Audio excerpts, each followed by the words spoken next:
Blessings, dear ones, and welcome to this energy reading November 2022.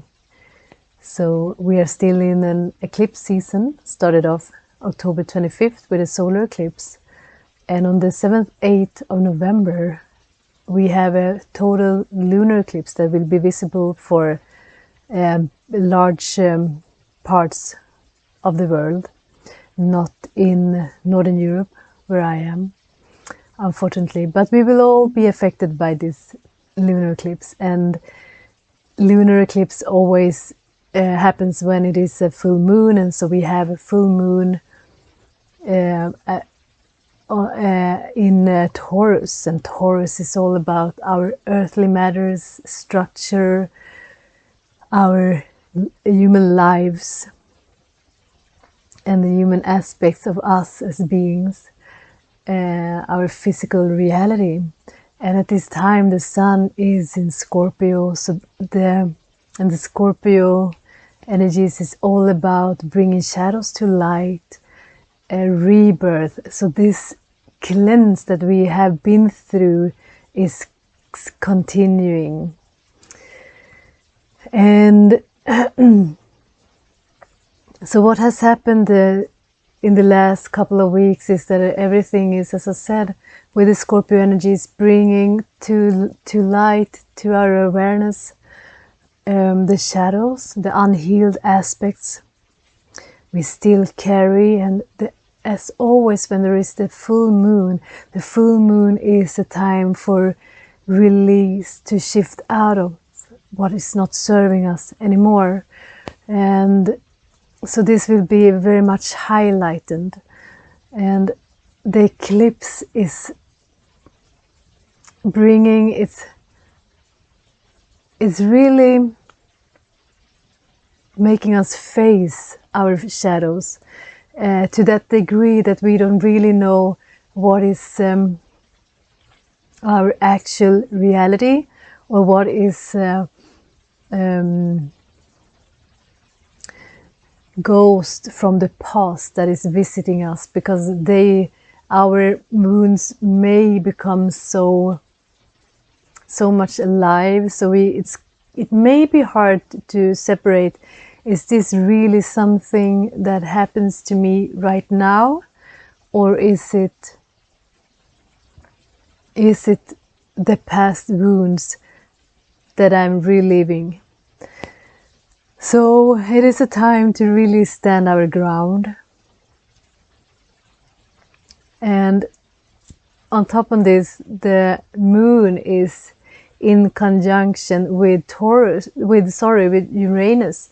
And from my understanding, Uranus may bring, or is bringing many times, major shift and changes in our lives, unexpected sudden shifts. So this may be something we may be prepared for, to the extent it is possible to prepare yourself for the unexpected. And so, as I said, it's a time for us to stand our ground and really take a step back, to find an inner balance more now than ever, because it will be kind of a challenging time, not just for us as individuals facing our unhealed aspects, but in the collective as well. And on the 8th, we have this in the US, the election, and it's very interesting that this is taking place on this date. So there will be turbulence in the collective field as well. So, and remember, dear ones, that the outer reality is a reflection of our internal state. So I really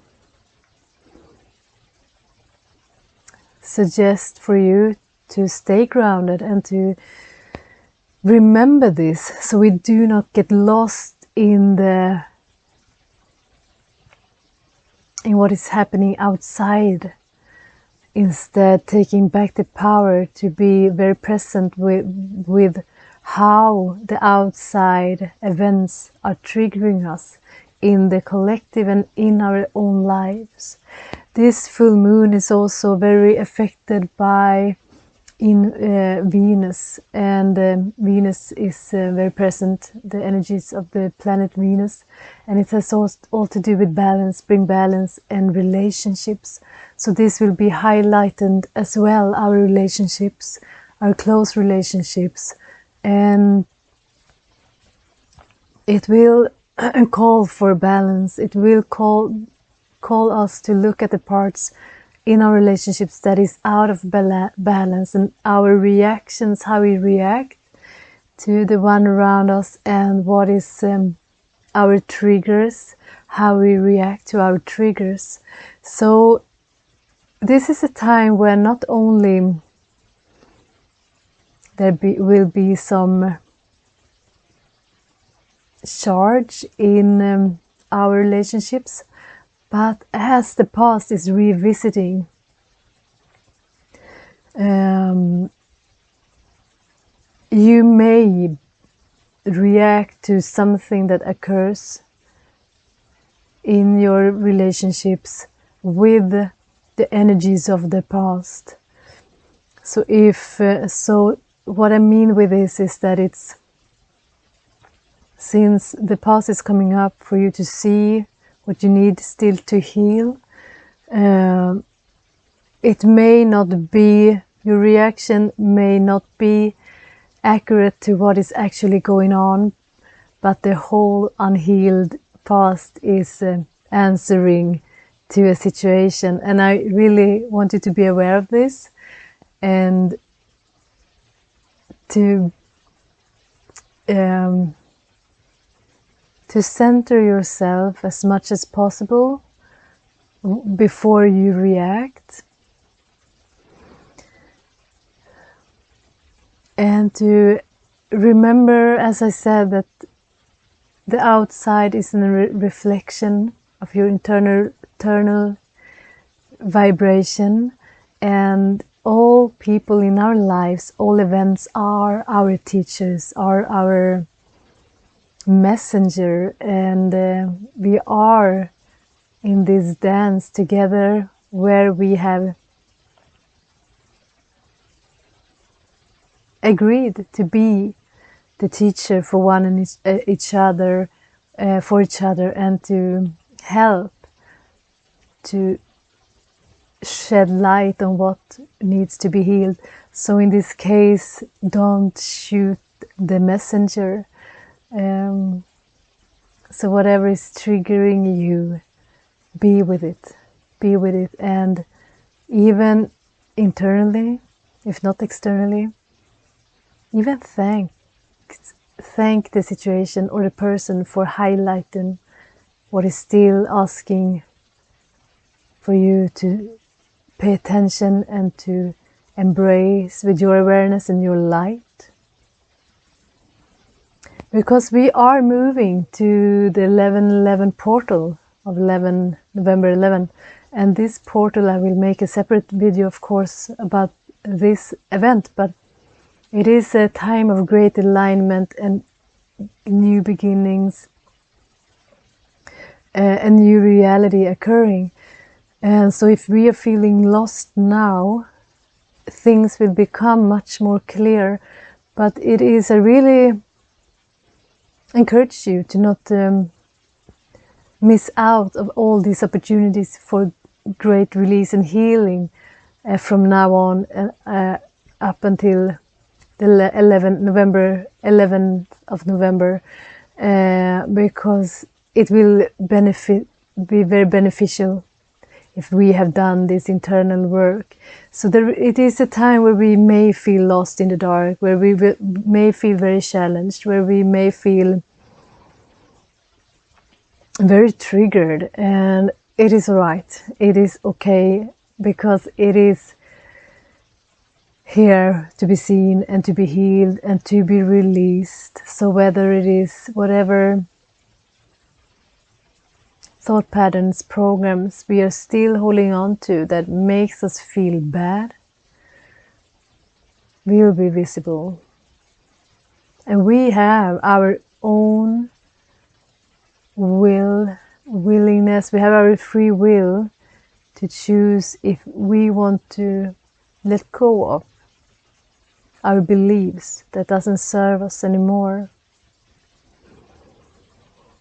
To instead of lashing out at something, somebody, to be with our emotions in a way that we haven't been able before, very present, to show up for ourselves and our wounded aspects, our hurt and wounded past me. Because this is how we heal, and this is how we become, I don't want to say become whole, because we are, but how we return to the awareness that we are whole, complete, and undestroyed.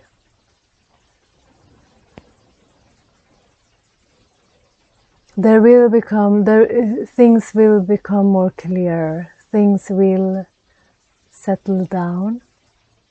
Since the 1st of November there has been an air of clarity that gave us some relief, but again it is highlighting. Clarity also brings the invisible to making the invisible visible. And so what we do with it, it's our responsibility. It is also a time because we are moving out of the old structures. So many may feel like they don't understand, they can't grasp, they don't understand the nudges they get from spirit, the messengers and the support. They try to interpret, but they do not get it. Because it is a time for us where we are asked to move out of our logical mind. Because we're moving to the age of Aquarius, and it is all about heart guidance, the wisdom of the heart, the inner knowing.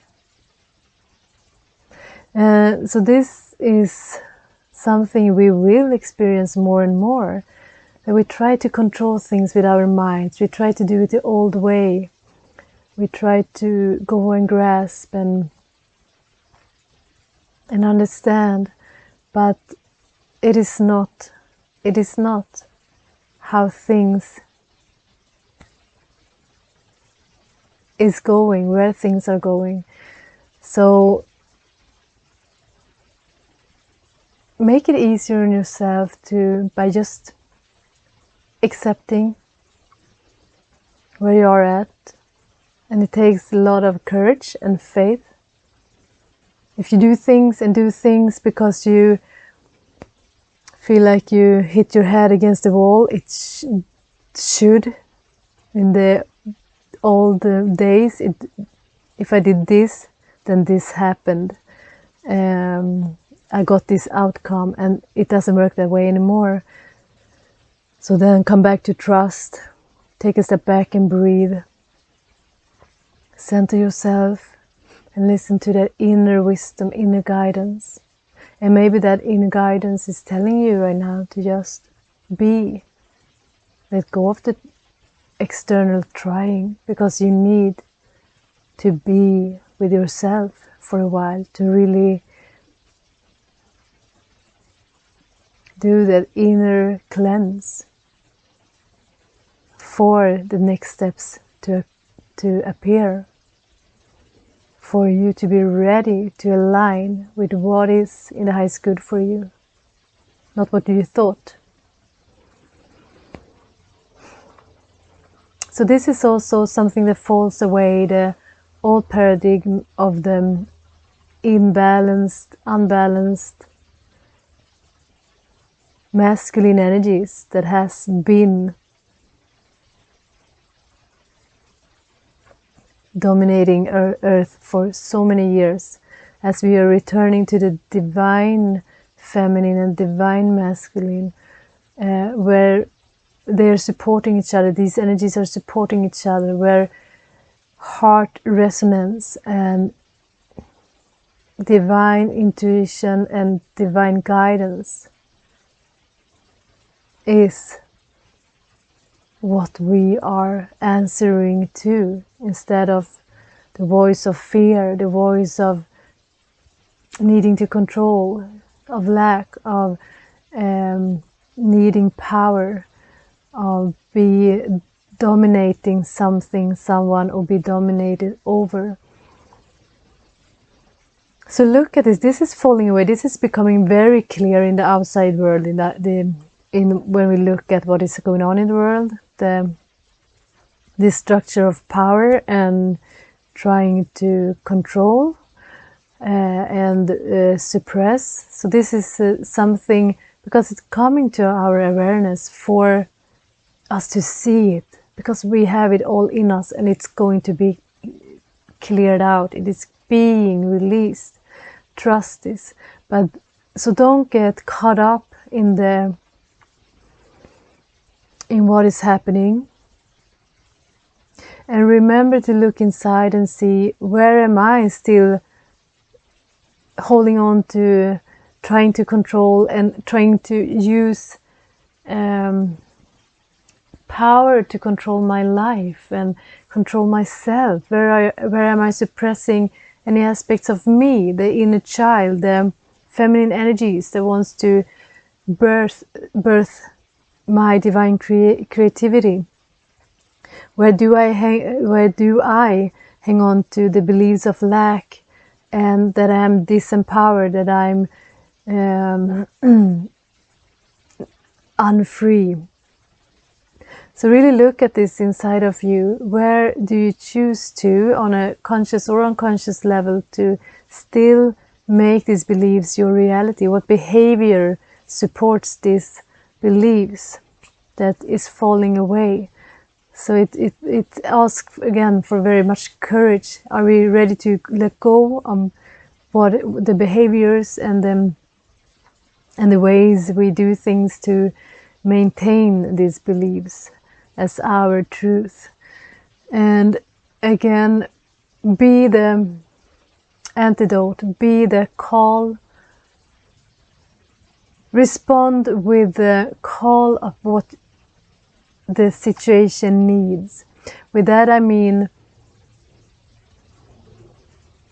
if we see something in ourselves or in the external world that we do not like, that we do not agree on, and if we look outside, of course there's many things to be upset about. But when we engage in this situation with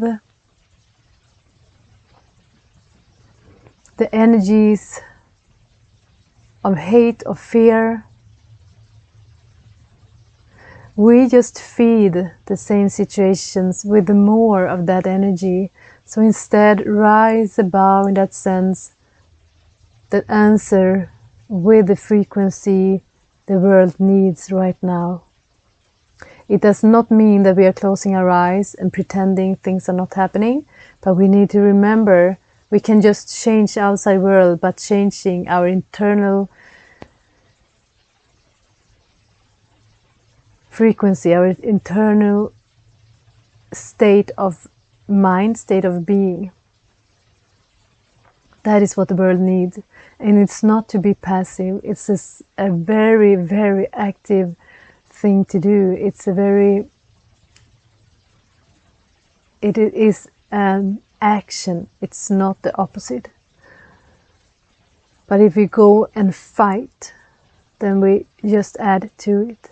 So answer with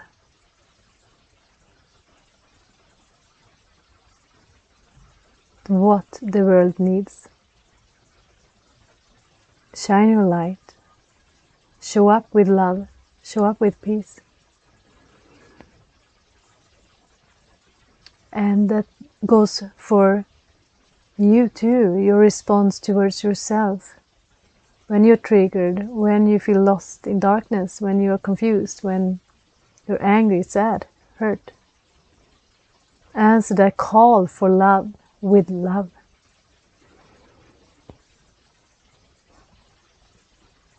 That's why we're here.